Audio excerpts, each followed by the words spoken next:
네, 시청자 여러분 안녕하십니까? 좀 더 정확한 중국 경제 이야기 차이나 이코노미 채널 CC입니다. 오늘도 중국경제금융연구소 전병서 소장님 모시고 말씀 나누도록 하겠습니다. 안녕하세요, 소장님. 안녕하세요. 네, 바이든 대통령 방한 이후에 어떤 한미중 관계 살펴보는 시리즈를 현재 그 소장님과 함께 얘기 나누고 있습니다. 이번 세 번째 시간은 중국의 반응, 즉 IPEF 저희가 이번에 들어가게 됐는데 이거에 대한 중국 반응이 어떤 것인지 상당히 궁금하거든요. 네, 그래서 미국이 아시아로 회귀하는 것은 오바마 정부 때 이미 시작을 했고 트럼프 바이든에서 일관되게 온 것 같아요. 근데 이번에 이제 문제는 경제 안보 기술 동맹을 바이든이 제창을 했고 여기에 이제 한국도 조인하게 됐죠. 네. 그래서 이번 한미 정상회담에서 가장 하이라이트는 인도 태평양 경제 프레임워크, 인도 패시픽 이제 이코노믹 프레임이라고 하는 요게 핵심이었던 것 같아요. 그래서 요게 이제 뭐냐고 조금 놓고 보면 그 사이에 처음 듣는 단체, 처음 듣는 용어인 것 네, 같거든요. 그래서 놓고 보면 인도 태평양 지역에서 경제협력체가 소위 말하는 친중 성향의 경제협력체가 RCEP입니다. RCEP. 금년 2월달에 발효를 했고 우리도 여기에 들어가 있습니다. 네.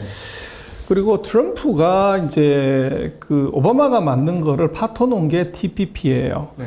이제 태평양 전체의 번영 이런 건데 이거를 오바마가 제안했기 때문에 트럼프는 안 해버린 거죠. 그래서 그걸 남은 걸 갖고 한 게 바로 일본이 주도해서 한 게 CPTPP입니다. 네. 그래서 요거는 이제 친미적인 그런 이제 경제협력체고 이번에 이제 IPEF를 요거는 미국이 주도해서 만드는 거죠. 그래서 위에는 중국, 일본인데 그래서 미국이 왜 이걸 하냐고를 놓고 보면 CPTPP 가지고는 중국 못 막는다고 본 거죠. 네. 그래서 이제 IPEF를 가져왔고. 근데 이거를 만들면 이게 뭘 좀 다자 FTA 같은 건가요? 이게 만들면 그래서 이제 그게 조금 문제인데요. 명칭만 좀 있는 것 같다는 느낌 들어가지고. 그렇습니다. 그래서 보면 이번에 IPEF는 사실은 중국의 RCEP을 이걸 무력화하는 전략이라고 사실 볼 수 있어요. 전략적 수다. 그렇습니다. 네. 지금 미국하고 이 IPEF에 들어가는 나라는 대만 빼고는 전부 RCEP의 회원국이에요. 네. 그래서 그러면 이거 어떤 효과가 있냐 하는 건데. 그래서 이제 미국 정부는 한국, 일본, 호주, 뉴질랜드는 반드시 참여해야 된다. 이제 요 얘기를 하는데 결국은 아시아에서 IT 강국은 한국하고 일본이거든요. 그래서 디지털에서 중국을 배제시키려면 한국과 일본이 빠지면 안 되고 또 호주나 뉴질랜드는 원자재 공급국으로서 너무 중요해요. 그래서 이제 여기에 들어와라 이렇게 얘기를 하는 건데 그래서 결국은 IPEF에서 미국 정부가 가장 강조하는 것은 공급망입니다. 네. 그래서 공급망에서 중국을 배제하자 이게 이제 가장 큰 핵심이고 또 이것은 이제 단순하게 그냥 공급망이 아니라 경제 통상하고 안보가 같이 갑니다. 지금 군사 무기 이런 게 전부 반도체 다 들어가잖아요. 그래서 이게 들어가고 안 들어가가 굉장히 중요해지는 거죠. 그 약간 느낌에 기존에 보면 아시아 국가 관련 단톡방이 있는데 뭔가 좀 트러블이 있어가지고 얘 한 명을 뺀 새로운 단톡방을 만들어서 약간 그런 느낌으로 이해할 수 있을까요? 그렇죠. 그 단톡방이 중국이 주도한 단톡방인데 거기서 중국만 빼고 따로 나머지 사람들이 그렇죠. 이제 따로 단톡방을 만들었으니 얘 빠지는 거 엄청 기분이 나쁠 것이고 이제 오라는 거죠. 그래서 단톡방을 새로 만들어서 인바이트를 지금 하는 겁니다. 하는데 거기에 약간 유치하기도 하면서 약간 단톡방 아니냐는 생각이 딱 드네요. 그래서 이제 한국이 거기에 일본으로 초대받은 거죠. 초대장 우리한테 먼저 보낸 겁니다. 인기는 많아서 좋습니다만. 그래서 이제 놓고 보면 이것은 친중 RCEP하고 반중 CPP 사이에 지금 IPEF가 들어와 있다. 네. 그래서 뭘 하냐? 공급망, 디지털 경제, 기후 변화. 네. 이런 것들을 하고 있고. 그래서 이제 이게 경제적인 이해관계로 이렇게 한다 그러면 이게 의미가 있는데 이게 약간 정치적인 냄새가 풀풀 나요. 경제만 있는 게 아니라. 그렇죠. 그래서 이제 이게 11월 달 중간선 하기 전까지 IPEF를 출범을 시키려고 하는 것이 이 바이든 정부의 목표예요. 네. 그래서 선거 전에 뭘 해야 되는 이유는 바이든 지지율이 지금 무지 낮거든요. 네. 그래서 뭔가 이제 밖에서 상권을 해야 되는데 그게 지금 IPEF가 그 대상이 된 것 같아요. 네. 그래서 지금 요거 인도 태평양 경제 프레임워크를 보면은 맨 아래쪽에 RCEP에 들어가 있는 나라들이 이렇게 있어요. 있는데 지금 이번에 그 인도 태평양 프레임워크에 들어가 있는 나라가 5개 나라가 지금 들어가 있어. 그럼 아까 말씀하신 것처럼 단톡방에 태국, 필리핀, 미얀마, 캄보, 뭐 인도, 부루 뭐 다 있어요. 네. 중국도 있고. 근데 거기에서 지금 5개 나라만 싹 빼가지고 여기로 오라는 거죠. 네. 그래서 이게 이제 재미난데, 근데 문제는 왜 그러면 캄보디아, 미얀마, 뭐 브루나이 이런 데는 초대를 안 하냐? 미국이 간단합니다. 이거는 중국을 기술적으로 봉쇄하기 위한 망이에요. 근데 이런 나라는 기술이 없는 거죠. 그러니까 너는 안 들어와도 돼. 그래서 이렇게 지금 뺀 거고. 그래서 이제 IPEF에 대해서 여러 가지 이제 설명을 하는데 그 특징이 뭐냐가 특히 4가지가 있어요. 근데 그 중에 딱 하나 주목하자고 하면 이거는 국회 비준을 받을 필요가 없어요. 보통 국가의 어떤 조약이거나 네. 협정 같은 경우는 국회 동의를 얻어야 돼요. FTA 같은 경우. 그렇죠. 네. 근데 이거는 국가 동의가 필요 없는 조약이 아닌 그냥 행정협정이에요. 정부 간에서 그냥 협정하는 겁니다. 청와대에서 하겠다 하면 할 수 있는 거. 그렇죠. 네. 그래서 이걸 왜 하느냐 하는 걸 봐야 되는데, 그리고 어차피 지금 보면 IPEF하고 RCEP하고를 보면 서로 겹쳐요. 겹치고 그 가운데에 지금 IPEF가 들어와 있는 거죠. 네. 그래서 이제 누가 참여하냐 그럴 때 지금 5개 나라는 확실하게 참여하고 그 이외에도 이제 참여할 가능성이 있다. 그러는데 지금 이제 요것의 모양은 유럽하고 미국이 2021년 9월 달에 TTC라는 걸 했어요. 이제 무역기술위원회, 그 트레이드하고 테크놀로지 커미티라는 걸 했는데 요것도 뭐냐 그러면 기술 측면에서 유럽이 그 중국으로 첨단 기술이 넘어가지 않게끔 봉쇄하자고 하는 거, 그게 바로 TTC입니다. 네. 근데 요게 이제 아시아로 넘어오면 요게 IPEF가 되는 거죠. 그래서 그 TTC도 보면 거기 5가지 의제가 있는데 요거 무역, 반도체 공급망, 투자 심사, 수출 통제, 인공지능. 그래서 반도체 공급망이 또 들어가 있어요, 여기도. 그래서 결국은 이게 TTC도 그렇고 IPEF에도 반도체 공급망이 굉장히 중요한 위치를 차지하고 있다. 그렇게 볼 수가 있죠. 그래서 이런 기술들은 이제 중국으로 넘겨주면 절대 안 된다. 그게 이제 4차 산업혁명의 핵심 기술들입니다. 네. 그래서 요게 이 TTC 핵심이고. 그래서 결국은 이제 IPEF를 했을 때 우리한테 뭐가 생기냐 그랬을 때 결국은 이게 중국에 대한 억지력 이게 이제 강해지고 거기에 우리가 같이 이 동참으로 인해서 그 이득을 볼 수 있는 점이 분명히 있어요. 네. 그래서 요게 이제 어떻게 보면 중국이 우리한테 무리하게 뭔가를 요구하거나 이러지 못하게 하는 건 분명히 있는데 어떤 일방적인 행동에 대해서 좀 제동 걸 수 있는 그렇죠. 힘이 있다. 그래서 한국만 때리려고 그러면 그 우리가 그런 게 아니라 우리 동맹 안에서 그렇게 결정한 거 이렇게 할 수 있죠. 그래서 이번 이제 중국은 IPEF를 어떻게 보냐는 게 중요한데, 그래서 이게 지금 대놓고 이건 중국을 배제하겠다는 거니까 예전 같았으면 중국이 노발대발하고 뭐 그거 들어가면 죽인다 뭐 별소리 다 했을 건데 이번엔 그렇죠. 이번에 아주 조용해요. 근데 중국이 이제 그 황구시보가 보는 IPEF는 뭐냐면 네.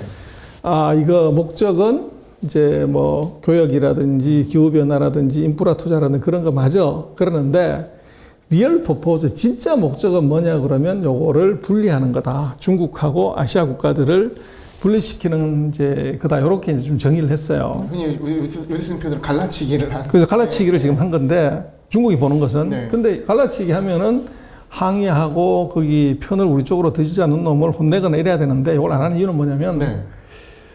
이 아세안 네. 니들 까불어봤자 전체 무역 거래하는 거 보면 우리가 제일 커. 우리 배제할 수 있냐? 일본 너 이 중국으로 또 수입하는 게 제일 크잖아. 그 중국이 최대 수입국이고 한국 너 최대 수출국이 중국이잖아. 어떡할래? 그래서 아세안이나 일본이나 한국에 대해서도 중국이 갈라치기라고 하지만 그래 봤자다.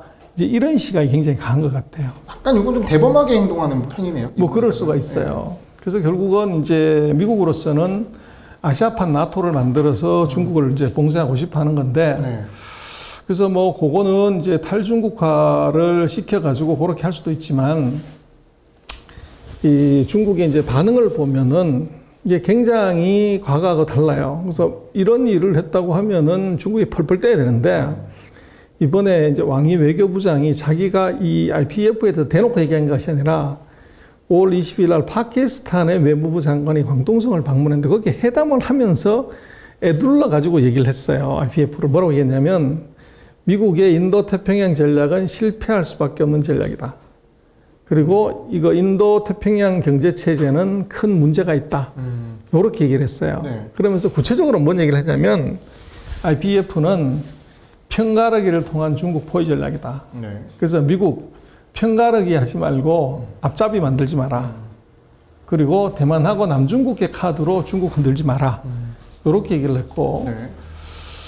그리고 이제 이것은 아시아 태평양 지역의 분열 전략이고 냉전 전략이다. 이런 식으로 얘기했어요. 그래서 한국에 대놓고서 한국이 먼저 일본으로 들어가는데 그걸 뭐 직접적으로 비난하거나 이게 비평을 한 적은 없어요. 그래서 이 미국하고 미국의 요 정책에 대해서만 이제 비판을 한 거죠. 구체적으로 한국한테는 그런 얘기를 안 했고. 네. 한국시보가 이제 우리가 그 전략자산의 한국에 대한 재배치 문제라든지 이제 대만 문제에 대해서 우리가 미국의 입장을 지지한다 이렇게 얘기를 했거든요. 근데 그런 것들은 과거가 됐으면 뭐 대만 문제 나왔다고 그러면 중국은 펄펄 뛰죠. 근데 이번에는 반응이 그렇게 강하지 않았어요. 네. 그래서 한국에다가 그런 이제 전략자산 같은 거를 갖다 놓으면 어떻게 되냐. 한국이 감당할 수 없는 재앙적인 후유증을 초래할 수 있는 한반도 위기를 더욱 위기를 심화시키고 악화시키는 것이다. 그래서 핵무기 뭐 이런 게 들어오게 되면, 그리고 이제 대만 문제 포함해서는 한국이 실제로 행사할 수 있는 자치권과 통제력이 약하다는 점을 니들 인지해야 되고, 네. 미국은 한국을 졸개처럼 만들어서는 안 된다. 이렇게 했어요. 원래 한국시보가 입이 뭐 거칠긴 하지만, 그리고 이제 대만에 관한 언급에 있어서는 한국은 미국의 그 동조함으로 인해서 한국 최대 교역국의 감정을 상하게 했다. 이런 정도로 아주 완곡하게 얘기를 했어요. 그래서 이게 이제 조금 왜 이랬을까? 과거 같으면 중국 같으면은 뭐 힘으로 얘기하고 협박하고 했을 건데 그 이유가 결국은 한국을 잘 구슬려야 되겠다. 그게 중국의 목적이라는 거죠. 그래서 보면 이번 반도체 동맹에 대해서 중국이 무슨 생각을 했냐는 중국이 한 걸 보면 반도체 칩 분야에서 미국이 중국을 봉쇄하는 상황에서 한국은 매우 중요한 돌파구다. 이렇게 얘기를 해요. 네. 그 다음에 중국은 새 한국 정부와 소통을 강화하고 한미 동맹을 단절하기 위해 노력해야 된다. 이렇게 얘기를 해요. 그래서 이게 이제 다른 점이죠. 그래서 이 얘기는 뭐냐 그러면 결국은 중국의 반응이 우리한테 직접적으로 그렇게 강하게 오거나 협박하지 않는 이유는 이 반도체 동맹이 미국, 일본, 대만, 한국이에요. 네. 거기서 가장 약한 고리가 한국이라는 거죠. 그래서 미국은 뭐 해당 사항이 없고, 일본은 미국하고 아주 이제 밀착 관계고, 대만은 서로 적대적인 관계라는 거죠. 그래서 그러면 중국 이런 반응은 그래도 약한 고리는 한국을 회유하기 위해서 오히려 너무 강경하게 지금 반응하지 않고 있단 말씀이죠. 그렇죠. 그래서 거기에 보면 이게 한국이 가장 중요한 돌파구다. 이걸 뚫을 수 있는 거. 약한 고리이기 때문에 대만한테 얘기해봐도 시도 안 먹힐 거고, 네. 일본 안 될 거고, 미국 안 되니까 한국이 그나마 가장 약한 고리이기 때문에 한국하고는 싸울 필요가 없다. 이렇게 본 거죠. 이게 사실 어쨌든 소장님의 이제 분석은 중국의 어떤 반응이 그렇게 강하진 않다라고 평해 주셨지만 사실 그런 강하지 않은 평도 저희가 일반 사람들이 보기에는 굉장히 눈치가 보이게 되고 뭐 이렇게 굉장히 세게 반응을 하네라는 이미지가 좀 있거든요. 근데 그것은 실질적으로 좀 객관적으로 봤을 때는 그렇게 과한 반응이 굉장히 아니라 낮은 겁니다. 낮은 거다. 굉장히 낮은 거죠. 그래서 뭐 중국이 이번에 하여간 그 사태를 보는 관점을 보면 관망. 이제 다음 시간에 보시겠습니다. 왜 이제 중국이 그런 생각을 하는지 네. 그거를 한번 보고, 또 이제 IPEF가 금융시장에 뭐 정말 중국을 완전히 봉쇄를 한다고 하면 금융시장에 어떤 충격이 있을지는 다음 시간에 한번 보겠습니다. 네, 다음 시간이 더욱 더 기대되는 상황입니다. 선생님 오늘 말씀 감사합니다.